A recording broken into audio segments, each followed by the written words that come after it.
Welcome on in, folks. It is November 24th. Last I checked. Shout out Jack Bauer. Thanksgiving week, Black Friday week. We got the Steelers at the end of the week, but unfortunately on the back end of everything, we have a pretty bad Thursday night football result, which rolled into a miserable weekend. And there's a lot to break down of it all. I'm Maniac. Thanks for joining us for Trainwreck Today here live in Hamburg at the Bruckman Media Studios. Heard of Buffalo, Trainwreck Sports. Make sure you're following along all the action. We're followed with Slick L on my left, and we got Dreamboat Don on the ones and twos. Boys, it was a bad Friday, and unfortunately, the weekend made it a bit more worse, Slick. Yeah, not many results going our way. Some looking like they were going to at first, and first halves were great. Yeah, monumental collapses. I don't even know if I want to call the Chiefs-Colts one a monumental collapse. However, it was definitely frustrating to watch. Patriots coming back after that Bengals start they got off to was frustrating to watch, and still standing where we always did going into the weekend, and now going into Pittsburgh with a little more weight on our shoulders now. Yeah, I'm gonna have a little positive spin, because here's the thing: I gave up the AFC East after the Miami loss. I was just like, I don't see us catching them. Schedule's too easy. I kind of shipped that away and was like, we're going to be a wild card team. Now, would it have been nice to see the Chiefs pretty much all but remove themselves? Yes, but ignorance is bliss. Sunday, I didn't really watch much football except for the highlights because I was doing an awesome gig at 42 North Brewing in East Aurora. And all things considered, as far as I'm concerned, not a terrible weekend. Friday, big Sabres win. I said they'd win, 8-2? Or 8-2. They win 9-3. I mean, incredible there. Completely Debut off. Missed it completely. Debut of the Beer Saber. And then Saturday, our prediction with conviction that we all rode, because we're all getting on the same team, cashed. Yeah. James Franklin plus 18.5. Didn't need that much. Never a doubt, baby. I'd say that might be good enough to remove one squad punishment. Like, in our tricky TCU, we doubled up. We went 2-0. Yeah. We TCU sketchy line. So Bang had a great Saturday there, and then Sunday. Here's the thing: they had the Colts Chiefs game on in the back, but every other TV had the Sabres. So like I said, I was like a horse with blinders on. Yeah. Sabres all weekend. So I'm feeling pretty good. But you guys can bring me back down to earth. I'll welcome that. It was a great net homestand for the Sabres. 6 out of 8 points. That's solid. Obviously, you don't want to drop the 2 to the worst team that you face out of the whole homestand, but that's the way sports work sometimes. Sometimes you drop games to bad teams. That's where we're at, kind of with the Bills and the NFL of it all. Sean Austin's like you guys; he is not feeling good. Yeah, not a wild card team losing 3 more games. It's going to be like. I mean, after what we saw against Houston and Will Anderson or whatever, T.J. Watt. Yeah, it's not much better. Are we relishing that experience? Cameron Hayward. I mean, these guys. Jalen Ramsey. Now, I will say.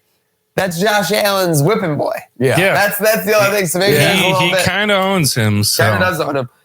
With that said, getting into this past weekend, Chiefs, that was pretty bad. 20-9. Yeah, you were underselling a little bit. They were down 20-9. I think with under 10 minutes to go. Yeah, like in that frame, you're like, oh my gosh. But again, that's typical Chiefs. That's what they do. So there was no panic. And it was one of those games where you figured if this is the one where the tide turns, it's going to be against this 8-2 Colts team. So that was our Colts. That was our team. We bleed blue. Yeah. Maybe not anymore. I mean, to be honest, overall, it was kind of the Patriots one that kind of hurt more. Like, because Don, I know you said it. You gave up on catch them. I get that. If they had lost that one, we basically would have been a game and a half back. We played them once. So that makes us like almost dead even. It would have made it more possible. And the pick 6 to go up 10-0. It was like, I saw that. You text me that. I was at set break, was like, oh, okay, what's going on? Saw it was then 10-7, I think, around then. And then watching the highlights, didn't Cincy then turn right around and throw their own pick 6 to kind of put the nail in their own coffin? I mean, that's a little heartbreaking. I was hopeful. Ravens, were we I guess we're like, I don't know, that the NFC North, like, is gonna, I already knew is gonna be this weird bloodbath. Steelers lose, they win. So what's going on there, you know? Yeah, it's a bit odd. Just again, the way that everything's shuffled. Again, now it seems like it's going to be Broncos and Patriots at the top of the conference, kind of like a Peyton Manning, Brady mid-2010s throwback there. I mean, again, that's what starts to anger the Bills people of it all, because they view that like the Denver team, they went all in on Peyton Manning, you know what I mean? Obviously, the Patriots did on Brady too, but you look at the Rams now, who have rebooted and have kind of like are back in the picture. They're currently as hot as anyone in the NFL, and they have the consensus MVP at the moment via the Poly Market, via whoever you're on of it all, Matt Stafford. Why don't you go all in? Like, why don't you levy a 2026 first-round pick for Jalen Waddle? The offense would probably be looking a little bit better with the Waddle running around right now, that's for certain. Yeah, probably. But here we are with the 26th and 27th first-round pick still, so there you go. Maybe we'll get something out of that. And we've got the 2016 first round pick in town working out. Shaq Lawson, 2015, 2016. Yeah. What's up with that? Is that now people are saying, is there like a Bosa like tweak surgery like coming that people don't know about? No. Because sometimes Jordan Phillips got signed and nobody knew why that move was. And then Dwayne Carter went on IR 36 hours later. Yep. A lot of people are nervous that could be this situation, Slick. Yeah, hopefully not. Hopefully not any of the guys on the D-line. Not like we were already down a little bit on there. Obviously, you mentioned Dwayne and then others. Hoyt coming down as soon as he got back. So really hope there's not more trouble there. But, we've had the Shaq Lawson rumors in the past. And, we'll wait to see if this one pans out because he's just in town. We didn't get the sign to practice squad or anything yet. So we didn't get the sign to practice squad, but like again, we have Spencer Brown out. So again, the TJ Watt alarms should just be ringing for Bills Mafia. And I think that's why there's a lot of nervousness as we get into it. Let's talk about it though, as we put a button on the Bills of it all, truly get into the rest of the NFL. Scale of 1 to 10. 1 being like you're in the drought and there's really no hope, which is kind of what it felt like in the third quarter on Thursday night. 10 being like, this is the year, like, which is what people have said this year, which is what people said last year, which is what people have said in years past. I would say I'm at about a 6.5. I'm still confident. I'm still relatively optimistic. I just think like they've been at this point many years before. In 21, they lost to the Patriots at home. Mac Jones had a lead in the division for like the inside track. We had to go to Foxborough later that month and beat them. 23, they were down to like single-digit playoff odds after the Philadelphia Eagles loss. They still went on a run. And by the time they played the Chiefs in the playoffs in the divisional, they were favored. Yeah. So I'm just saying, things change, things evolve. It feels like a 6.5 to me when you go for the 0 to 10 scale. What do you got for your confidence level in these Buffalo Billions? I'm right around where you are because we're always in the same area. The losses have felt a little different this year. There's just something about them. I don't know if it's the offense, their inability and the lack of weapons, but I'm right about the same spot you are. I think we'll still go on a winning run here. It's clockwork around this time of the season. You got this cold stretch for 3 to 4 games with a win mixed in there, and then you start to win out the rest of them. I'm going to go with a 6.7. All right. Well, I'm going to start off saying, like, I'm looking at the schedules for the rest of the season throughout the AFC and buckle up because things are about to get pretty spooky. Like, because you got Bills are trying for a wild card spot. Looks like division's out of reach. AFC North, you have Ravens and Steelers who are 1 game behind the Bills. Guess who we play this week? Steelers. Right. So there's leverage there. Now the AFC South, this is real wild. You have the Colts 1 game ahead of the Jags. They play the Jags twice to close out the season. They also play the Texans twice. So these all of these, interdivisional games in the South, they left for like the last few weeks. It's pretty spooky. And then again, you got Chargers tied with the Bills, 7-4, Chiefs are 8 behind. So this is going to be a bloodbath. That being said, I like the Bills' chances. I'm in the high 6s, just under 7s at a 6.9420. Whoa. Wow. Courageous of you, for sure. The only thing I would say to be optimistic about as we get into our look around the rest of the NFL, Chicago kind of had their way offensively with the Steelers yesterday, even though Watt had a sack, which resulted in a Pittsburgh touchdown. I mean, there was some flexibility there. It seems like they should be able to scheme against that. But again, you're seeing a lot of scheming that made sense. Shedeur, probably the lead story of yesterday outside of Billsville. We kind of saw that coming, and I don't want to credit us too much. We kind of knew how it was going to happen. He wasn't going to dominate. Yeah. The defense was going to play well against the Raiders, who have been frustrated all year, and Shedeur was just going to make a play or two along the way. Exactly. That's the biggest thing where it's so interesting. Why is the biggest story coming out of an entertaining NFL Sunday? It's not even like it was lackluster. Shedeur comes away with the headline, although only going 14 for 20, I think, maybe even 11 for 20. 11 for 20. 11 for 20, a touchdown and a pick. Probably not even 200 yards, if I had to guess. Maybe 209. 209. Yeah, one of them on a 50-yard truck. Again, it wasn't a sexy stat line at all, but he had a great debut, is what I would say. For sure. And coming off the start, that's, I think, first Browns QB to win their first start since like 95 or something. I think he could have had better numbers too if it wasn't for that awful Judy fumble. Oh my goodness! See what I'm like? That was easily the team was doing him no favors. It was a 39-yard reception, and if I don't know why he slowed down. That could have easily been another. Well, he 10 clearly yards. had no idea there was someone behind him, and he was trying to do like that Stephon Diggs, like slow up high step and cut across when they were gonna like go to take him out, and just completely blindside punched the ball right out. I mean, you can't feel good for Shedeur on that one. His teammates not doing him favors like that. But I thought he played solid. I was just surprised that he's like the main story coming out of a really entertaining NFL Sunday. So, I mean, I have to bring it up because it is a storyline. Not only do we have our friends, the Steelers, this week, but we may or may not have our old friend, Aaron Rodgers. He gets last second. He gets taken out of the Pittsburgh game yesterday. Like, do you think he's going to, like, I hope he's just being, I hope this is like when he was saying on McAfee 2 years ago that he was going to be back in like 2 weeks and he's out for like the entire year. I hope this is just a similar situation where he's out again. I mean, again, I don't want anyone to be injured. I don't want anyone to deal with an ailment, but this guy has cried wolf slick. It at least makes me feel more confident that if he does play on Sunday, he won't be 100%.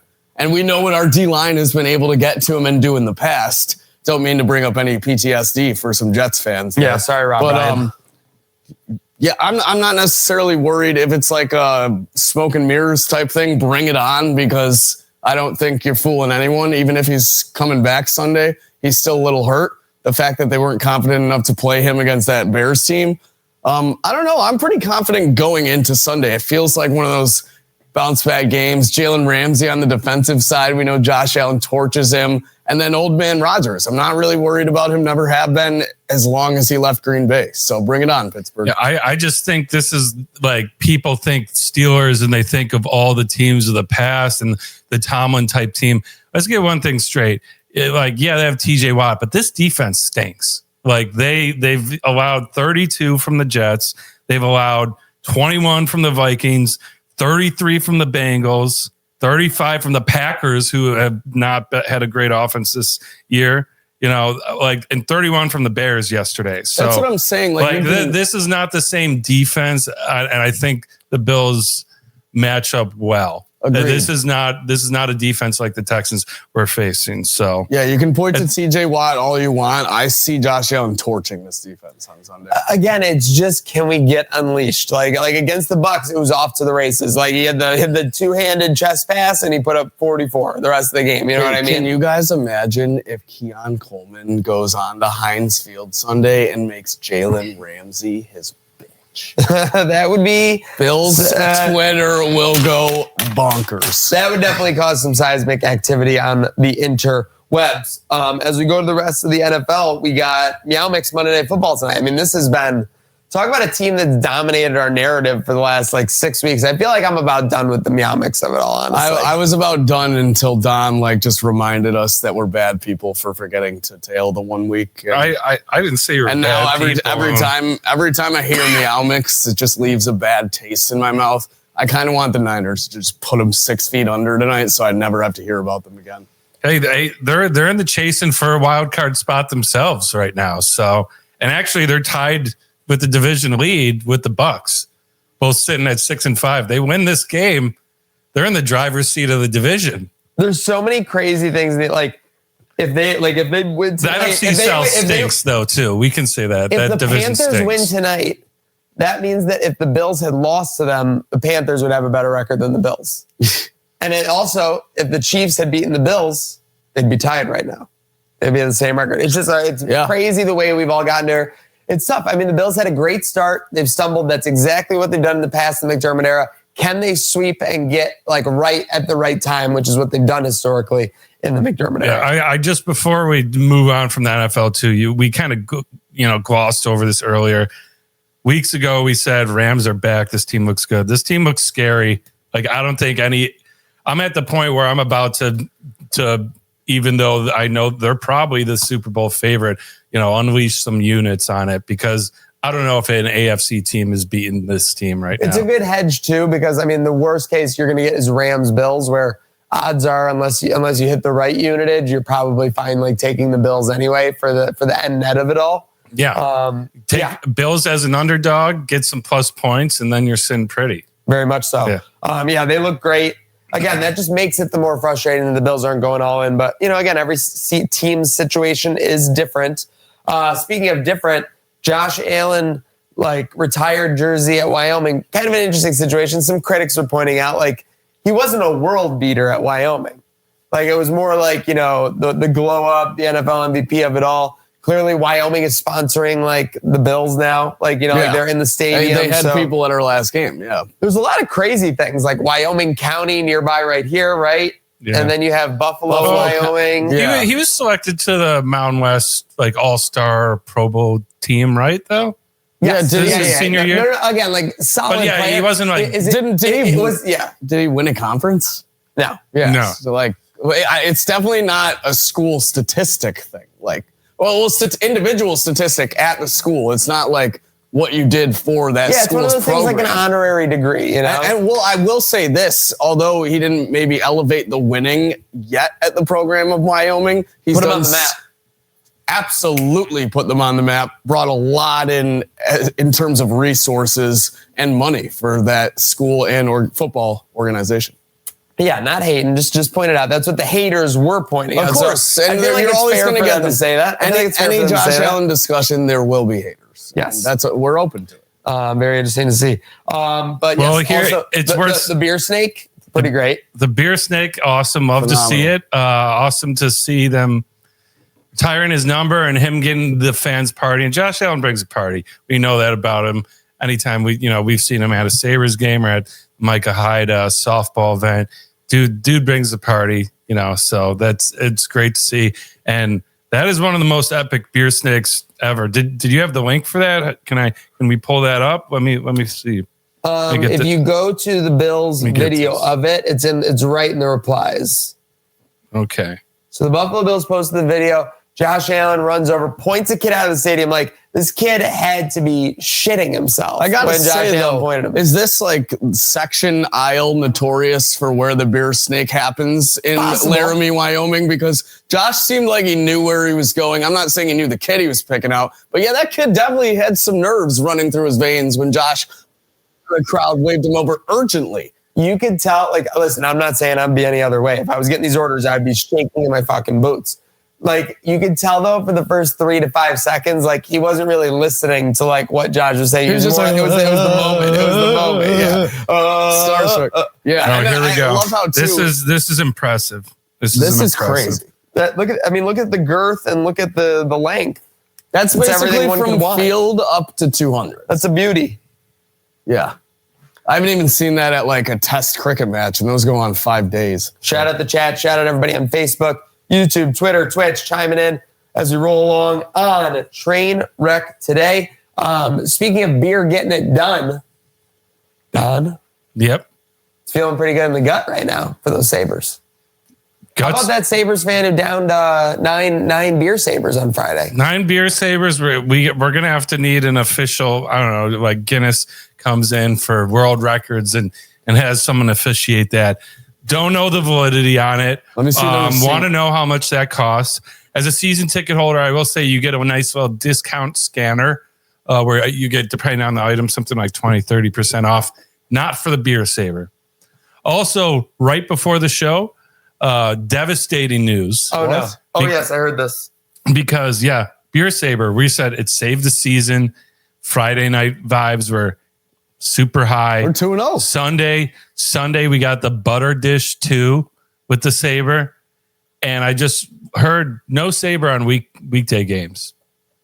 No weekday games. I'm going to have to for sure find out this is true, but I got a text from a reliable it's true. season ticket holder. Yeah, it's true. Damn true. It's damn true. Okay. Yeah, no, I saw it on the initial report, and that was my initial reaction, was you made us wait all this time just to enjoy a Beer Saber on the weekend. I mean, the 2-0 start with the Beer Sabers. If we go on like a 3-game losing streak. Tell anyone associated with sports. The Sabres ran blank promotion the last 2 days, or 2 games. They won both the games by multiple goals. The idea that you aren't rolling forward with a promotion full time is crazy. Yeah, and especially I saw people not from Buffalo, like from around the NHL, being like, "This has got to be top 5 like coolest like beer containers," and they were including it in like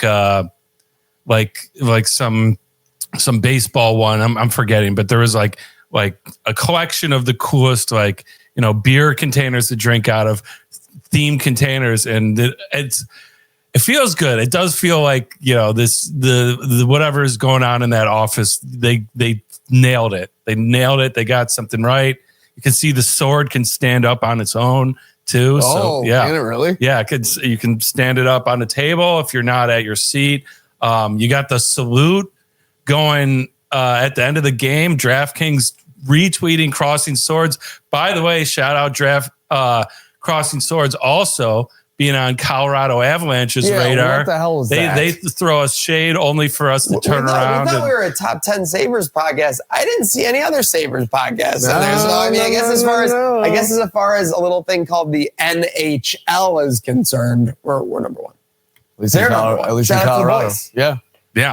Yeah, killing it. Gatesy's killing it with the recap videos. I want to give him love. Gatesy has me on the edge of these seats with those win more, lots more. Dude, the intro, I don't know what's real. I don't know if someone he's got to take it easy, though. He's getting a little violent in a couple of these, taking out his frustration on bunt. And I just don't want to see the two of them, for any friction.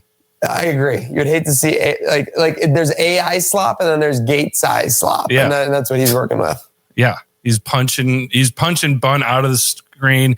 But man, too, like Malenstein, Dangles, Daddy Dangles from Malenstein. Like I talked about it after the Oilers win. We're getting production out of our 3rd and 4th line. We're not just getting production. We're getting Dangles out of our 3rd and 4th line. Tage Thompson, 7 goals in his last 8, 11 points in his last 8. He scored, and again, this isn't the Tage before where he scores 3 goals and then he's silent for 2, scores 2 goals, silent for 2 games. He's had 1 goal every game, 6 games in a row. Yep, that's the Tage we know and love. And Jack Quinn too, showing some promise. Really good. And this is what we were talking about. We said if we can get him producing, Darlene producing, and get our guys back, we're in good shape. And we're 5 points out of first in the Atlantic. All right, that's fair. But what the hell with the Isaac Rosen of it all? Like, what should we do with him? We had to send him down. He was one of the best players. People were saying he was unlocked. Well, right. Do you blame that on the staff or on ice play? Well, I'm saying, who are we sending down, I guess, versus I just saw people outraged. So I'm wondering, as Don, who's full Kool-Aid, is the pitchers filled back up, like, are you upset about that? Are you trusting the process? I'm trusting the process. I think it's a good problem to have. He's I think before we called him up, he was the leading scorer in the AHL. Clearly he can play, but we really were missing Benson. And I think now that he's back, you see that Zucker, I think, is good. And if we're shuffling some guys back and forth, luckily Rochester's only a stone's throw away from the arena. So I think it's a good problem to have in case we have more injuries. I don't think we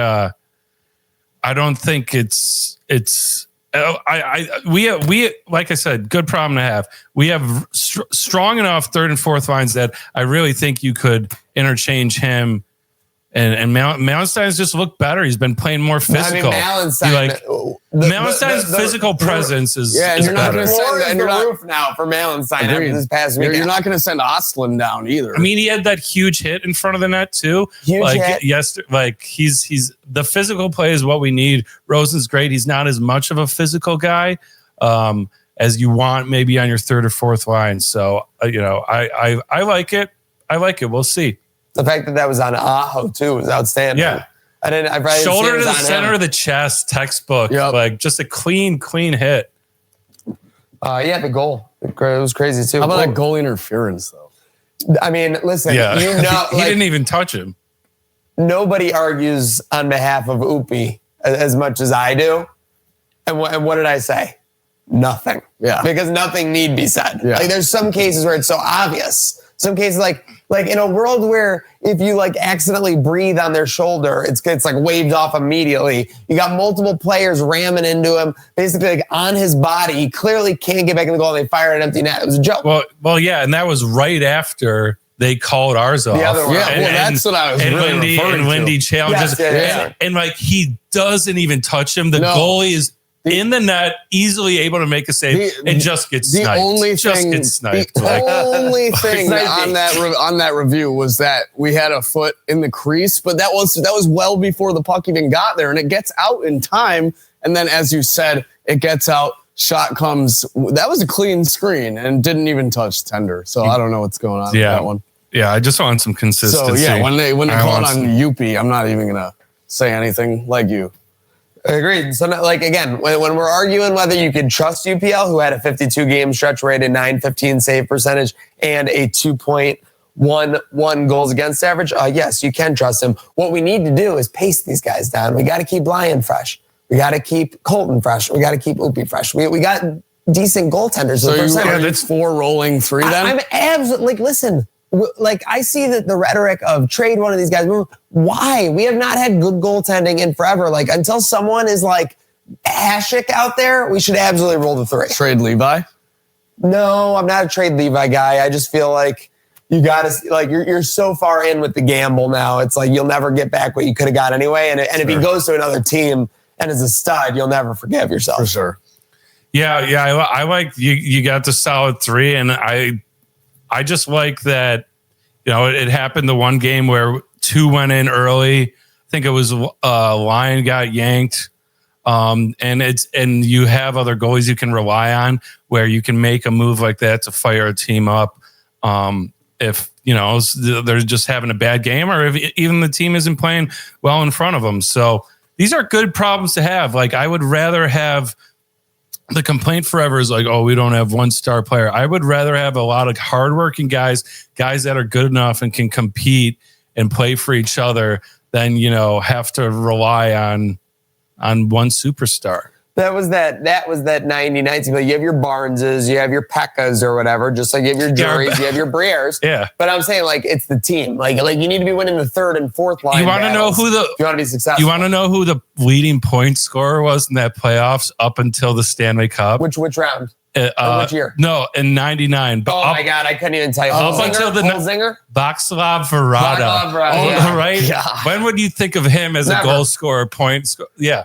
So that team, that's what I mean. You had your best players, Mike Pekka, Stu Barnes, Václav Varada. Besides Chatham, they didn't even have a player with above 50 points. It was just absurd. They were all just grinded out. Anybody could make a play, but they weren't playmakers. If that makes sense. But I'd say that team in terms of skill is pretty low.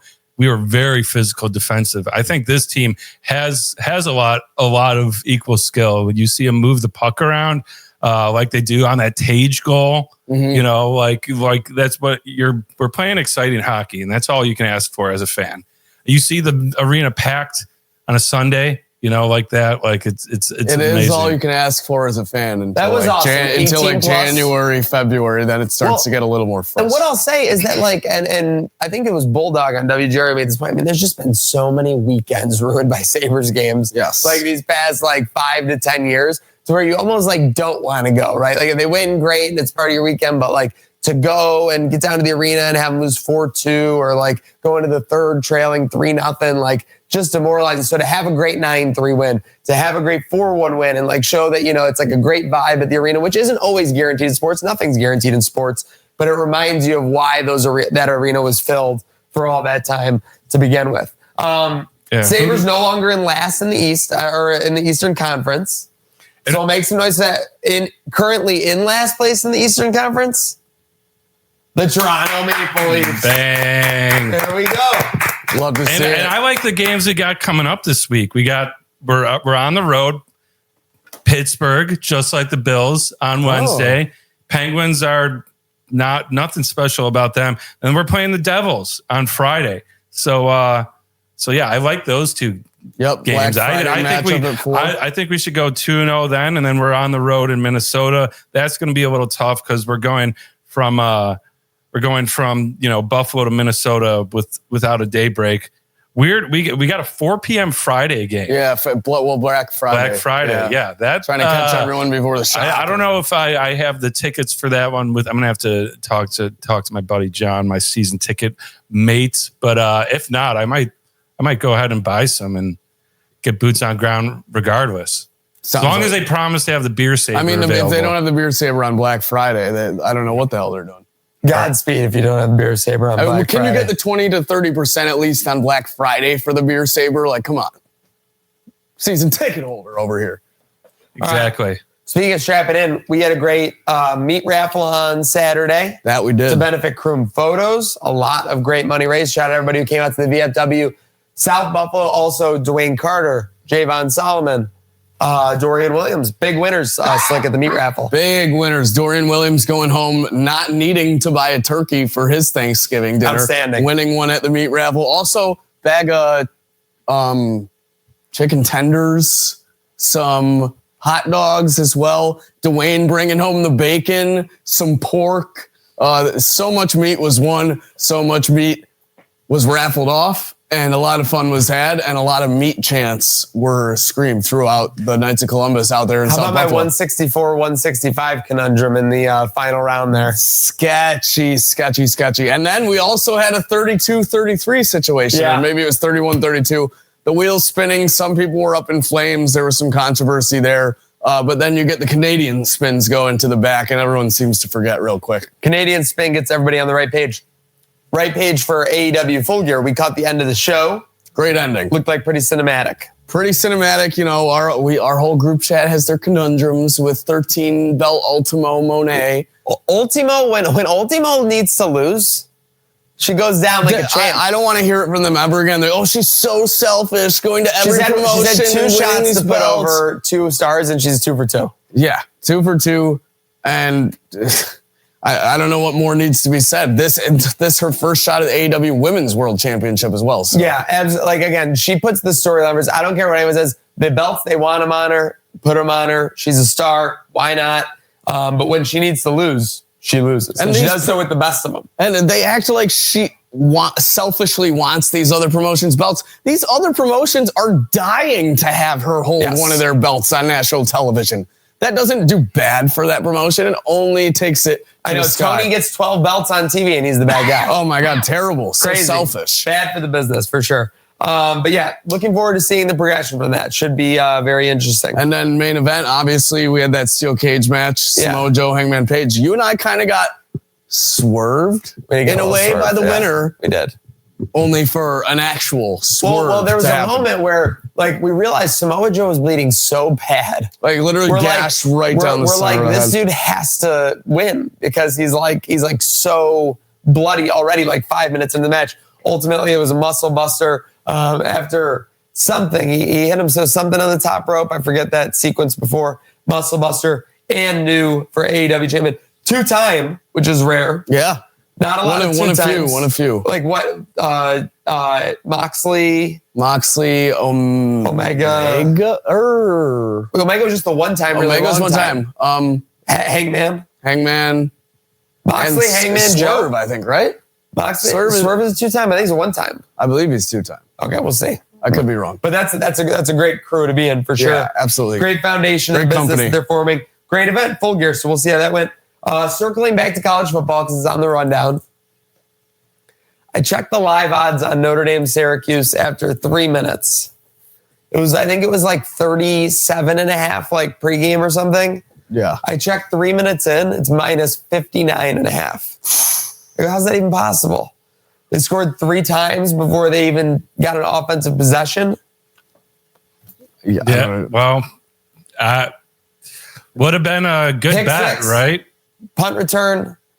And then Cuse went almost like all the way down the field, full field, scoop and score, pick 6 or whatever. You see, then it was 70-0. 70-0. So I saw the final score 77. So my first reaction was, they covered the 59.5, which was unbelievable. I'm like 3 minutes in, they had that pegged.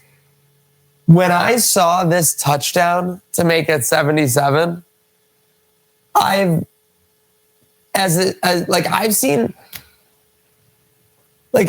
been there at Syracuse when Penn State came in, laid like a 40-point whooping. I was there at Cuse when Taj Boyd came in with Sammy Watkins, DeAndre Hopkins, and like, you want to just talk about receivers running open all over the field. I think they put up 70 on us that day. This touchdown is arguably the most embarrassing moment as a Syracuse athletics fan that I've ever been a part of. Now, I know you want to play the whole game and you don't give up. But to score that touchdown to break the shutout like you did anything in this game was crazy to me. It was such a gift, too. It was clear that Notre Dame was like, all right, fine. You want to score a touchdown? Gentlemen's not. They're like, you want to score a touchdown with 5 seconds left? Yeah, fine. Fucking go for it. Yeah, take a knee, bro. They weren't even good enough to risk injuring a third stringer on that play. That reminds me. Oh, I meant to bring this up during the NFL. We have to rewind real quick. Did you see how the Browns punted from the 29? On the 29 and the over-under was 36.5? Now, that guy in the video said 38.5. Yeah, right? he misspoke. That was throwing me off. He misspoke, so it was 36.5. I saw it pregame. It was 36.5. I go, oh my God, this is going to be like a 21-10 game or something. Lo and behold, it's 14-3 in the third quarter. I'm like, okay, so they're easily going under. Next thing you know, we got some garbage timers. We got, all of a sudden, I think they turned it over on downs or something. So now Cleveland's already on the plus side of the field. And all of a sudden, inside the 29 down, inside the 30. 24-10. So we're at 34. Yep. And there's, again, like 50 seconds left. Okay, yeah, they're up 2 scores. You do want to make it 3. But I don't know. I mean, that's fishy, right? I've never seen an NFL team punt. The only argument is but now here's my thing. If there was a fix that was crazy, why not just send the kicker out there and be pull it by 20 yards to the left? Because that would have looked a lot more legitimate. You're right. I'm not even, because what you said, there was no reason to punt from the 29. Yeah, it's not like we're gonna risk a punt block. You're risking a field goal block. We're risking a field goal block. You're risking a punt block. It's the same difference. Yeah. I've been crushed by a team being like, you know what, we're up 14, 50 seconds left. Let's go for it. That makes sense for me. Yes. Even on 4th and 6, 4th and 10. How many times we've lost back doors like that? Yeah, Crazy. we're like, whatever. Who cares? If we don't get it, they get the ball back. There's 50 seconds, no timeouts. We're up by 14. That was. Yeah, I'm not saying it's a fix, but sometimes weird. It just kind of brain breaking. What is going on? Why? This is what I would say. This is what makes it crazier is that it's not a fix, but it looks like a fix. Yeah. So that you're again, like you said, brain breaking. It's almost too obvious to be a fix. Yeah. Yeah, especially with recent news. Yeah. Speaking of fix, James Franklin on his way to fix Virginia Tech, already doing so. 1-0. Easy cover, Don. 1-0 against spread. That's straight up. Against spread. Where it matters. Yeah. Where it matters. It was looking rough at the It was looking rough, quarter. And then it looks like Virginia Tech has a chance to have 2 possessions to win at the end. This onside kick recovery down 10. This game had it all. James Franklin, after sitting up in the box for the first half, maybe came down, worked some magic for the second, but. Yeah, cover the 17.5, cover the 20.5 if you got it late. Never doubt. Do you see Miami tried to they tried to fuck everyone over. Oh, they really tried. They did because try. they got the ball back. They're up 10. Wow, how much time was left when they ran that play to score a long touchdown? About these Florida teams. I've seen this now multiple times. Whether it's Florida State, Florida, Miami, they don't stop playing. No, they're like whether they're up by 10 and should just kneel it, whether they're down by 20 and shouldn't get people injured. Like these teams just don't stop playing. We saw this 2 years ago at Florida State. I literally sent you the video where the clock was running out against LSU. Yeah, Jalen Daniels and LSU. I go, why are they not just kneeling this? Because I had the under. And you're like, dude, sometimes in college football, they just keep playing for no reason. That was literally exactly what was going on. Yeah. Yeah. It does seem them Southern boys, there's some, SEC, actually Miami's ACC, but yeah, it was weird. I almost turned off the game. I had it muted. I had a podcast that I was doing some cooking before a gig, and I walked over just to see it happen, and I saw them score that touchdown, and I'm like, I swear to God, if they go for 2, yeah, right? no, I think it was. Like, they know the spread. They know. I think it was around just under 2-minute mark or something. It was really close. Going for 2 would have been the most sus thing of all time. Yeah. I don't even know this story very much, so I'll let the UAB player stabbed another player before the game. Not just one player, Maniac. He stabbed 2 of his teammates before the game against USF at the team facility, is all we have reported. It was the night before. Oh, it was the night before? I thought it was the day of the game, and they still played. Oh yeah, no, it was earlier Saturday morning. Yes, hold on, we have the ESPN article. Because the thing is, this is at UAB, so I'm assuming this is an hour or 2 behind us. So we get like a later game on the college football game slate, and then all of a sudden Saturday, I'm driving to the meat raffle. You know what UAB stands for? University of Alabama, Birmingham. Bang! Proud of you. Thank you. I got 100 on my geography test in 8th grade, but. Get this report from Micah or Don, someone in the group chat. Yeah, it was me. I sent this out. Yeah. Yeah, the UAB, this redshirt freshman is stabbing it after Halloween. He's still stabbing, and he's stabbing 2 teammates at the team facility hours before they're hosting USF, which is no team to be slouched about, and still lose by 30. Decide to play the game. Yeah. This is the crazy thing to me. You just had... I think he got locked up on aggravated manslaughter charges or aggravated assault charges. Aggravated assault and attempted murder. Okay, so they did elevate the charge. At first, offensive it was aggravated lineman, assault. yeah. So now attempted. You just had an attempted double homicide in your football team's facility with the whole team watching, coaching staff, teammates, staff of other kinds, and you go, I think we should play in honor of these guys. They're alive. They got to the hospital. They're in stable condition. This guy went to a jail cell right from the facility. And you think it's a good idea to still strut out there and play USF? They got beat by 30 points. Never had a chance. They also won the first quarter, though. I mean, they must have been absolutely. That's what I'm saying. Gassed. Adrenaline. They're on the adrenaline of the situation. Some players opted not to play this game, so that makes it even all the more confusing some guys to me. Sat out, how many players were there that opted to sit out?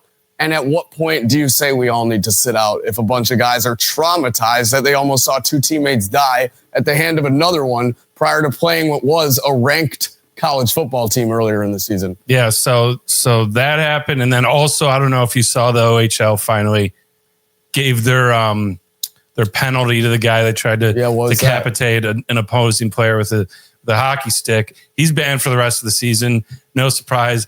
And he has to apply to be reinstated to the league after undergoing what did they call anger management stuff? That and something. It was like a class to teach you on I don't know, the way it was worded was just ridiculous. It was some kind of education, like player safety education. Oh, right. Okay. Like he doesn't know that's wrong to begin with. Dude, we gotta educate him. We gotta educate him. Made it to the OHL. You better know that's damn wrong. We gotta educate him that hitting a guy in the side of the face with a hockey stick, like a baseball bat. That's like George Costanzo when he slept with the cleaning lady at work, and the guy's like, "Well, you've been sleeping with him." He's like, "Was I not supposed to do that?" Someone had told me that was off limits. Yeah. Like, are you serious? Pretty much. Yeah. That's a lot of stuff that we just got through the weekend. Obviously, a huge week ahead. We got Sabres action. We got Banditos on Saturday. We got Thanksgiving. We got Black Friday. We got game day in Pittsburgh. We will be on our way with the game day bus to Pittsburgh. So that's amazing. Make sure you register, get your game day tickets, get your bus tickets, and get down to Pittsburgh to guarantee Buffalo a win with us. So Buffalo can get hot. On that note, let's go to who's hot and who's not.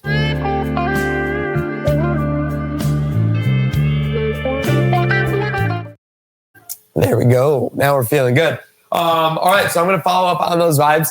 James Franklin, 1-0, covers. This guy went from the unemployment line and being a loser 3 weeks ago to now he's the biggest Hokie and winner in the Southern tier there. Next week, the FBI is investigating James Franklin. Oh, no. I can totally see it happening. The not of it all, for me, is Everybody Eats. When I heard it in the Hallmark movie, I cringed.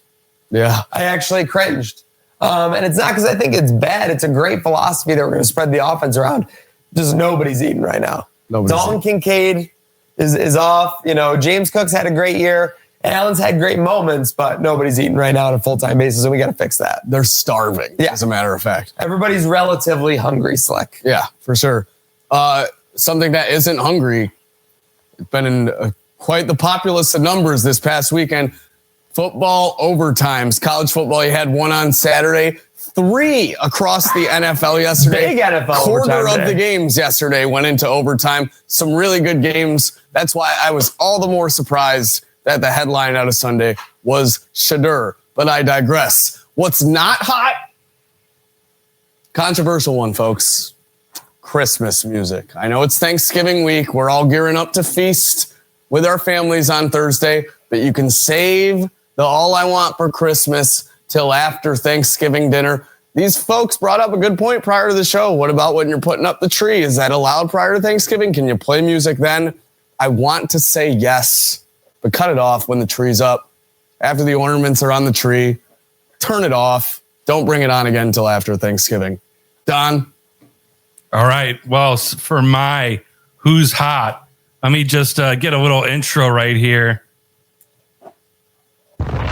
Oh, there he is. There he is.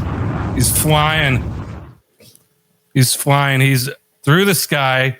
Tagecoin to the moon, baby. I mean, I said it when we were talking about the Sabres. What is it? 7 goals in his last 8, 6 goals in a row, 11 points in his last 8 games. Dude's flying. He's crushing it. And honestly, he's going to stay. If nothing changes, he's going to stay on my who's hot. Now, I didn't plan on this being almost like a hot tracker, like the Trainwreck tracker, but 2 weeks in a row, he's getting it done. Our leadership's getting it done, and I love it. All right, now for our who's not, unfortunately, it's our guy Josh's alma mater, Wyoming. They have him there for the whole ceremony. By the way, they picked what should have been a sure thing. 3-8 Nevada? Yeah. What is going on here? That's what I mean. I know Nevada because 2 years ago they were exciting. That team is a shell of a program of what it used to be. They stink. They picked the right team at home, and they couldn't get more than a touchdown. Luckily, also, wasn't it like freezing? Wasn't it freezing in Wyoming? Too? Like Nevada's like warm and dry. Yeah, freezing. Also, is that a senior game too? Potentially, could have been if it was their last home game. It definitely was. Exactly. Yeah. So, not a great look for the Cowboy program. Yeah. So, losing it for our guy Josh. Not a great look. Not happy with that. And that's been our who's hot or who's not.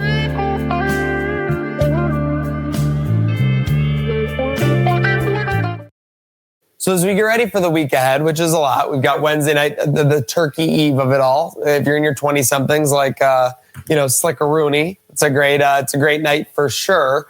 You have Thanksgiving, action all day. Do you know who plays the Cowboys? I don't. The Kansas City Chiefs, and they're 4-point Black Friday, favorites. yeah, So we'll have something to watch there on Thanksgiving Day. Friday, we'll have Black Friday. Apparently, so we're putting together a little bit of a big Black Friday day, I guess. Herbal IQ, Batavia Downs, and then we're back for what's happening Friday night? Sabres at 4 o'clock. Sabres was a nice something Friday Friday night we were talking about. And then we have Banditos on Saturday. And then it's game day Buffalo down to Pittsburgh. Jam-packed weekend, yeah. Yep. Didn't really know it coming into the week, but now you know. I just want to say, Zach, you summoned the chat. Anytime you mention Brady or everybody eats, all of a sudden the Instagram chat comes alive. No one knows had any comment. We got Greg. I'm a fan watching on my couch, and I know what he's doing first down every time. He's like the boogeyman. Or Beetlejuice. You say his name, and there was a really bad. Someone broke down the film of the play action on the tipped ball interception that went back for a pick six, but got called back because of the holding. Like, there's 4 linebackers, and they go to do play action. Now, I don't know if this is the way they're selling it. I don't know if this is something on film. Not one of those linebackers even approached the line of scrimmage when they did play action. They were just dropping back. Like literally in pure bad sake, that's why they got the hand up to tip it. And the interception, you got to make adjustments. It's just so frustrating. I saw like so many teams with receivers running so wide open. And we were running wide open, truthfully, against the Bucs. Yeah, but then look at what Devontae Adams did last night. I agree. But I think they did what we did on offense. Where they looked better was defense. Yeah. Because they shut them down all game. Agreed. For sure. So I think I mean, truthfully, when you look at like spreads and everything, a week after we offensively dominated Tampa Bay, it was probably a safe bet that Sean McVay and Matt Stafford were going to be able to do the same thing. For sure. And that's one of the best receivers, maybe of all time. Yeah, so for sure. Thank you for being the best audience of all time as we wrap up here on Trainwreck Today. Herd of Buffalo, Trainwreck Sports. Make sure you're following it all. We've got cooking programs. We've got some lifestyle programs as well coming out on the herd of things. So make sure you're following there. And the action never stops on both. Any final thoughts, boys? Yeah. Hey, you're going to be hanging with your family. Happy Thanksgiving, everybody. But just want to plug the Crash Out line. Call or text 716-226-6263. Throw a *67 in front of that if you want your number to be private. We don't release anything. Yeah, maybe the turkey was cold. Maybe it was dry. Maybe the food wasn't good. Maybe your uncle got too drunk and wouldn't shut up. Like, you can crash out about Thanksgiving. We know everyone doesn't have the perfect family to hang out with. So let us know. Also, what your bets are someone that doing. brings up something you don't want to talk about at the Thanksgiving dinner table. So some crash outs just off of the Thanksgiving. And also, we haven't heard from our guy Mendez. Text us or email us, DM us. We have a gift for you.